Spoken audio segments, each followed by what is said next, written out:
In this video, I'm going to be showing you how to make the chain stitch. Now before we start, we have to make a slip knot. Now a slip knot is simply wrapping the wool around your fingers to make a circle and then letting the short end drop behind. Now take your crochet hook, hook that piece and then pull both ends to tighten. And then that is a slip knot. Don't pull it too tight, because you won't be able to move it across the hook.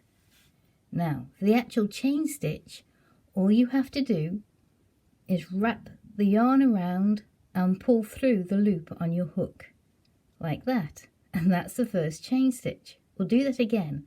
Yarn over and pull through the loop on your hook. There. Again, yarn over and pull through. Yarn over and pull through. And that essentially is a chain stitch.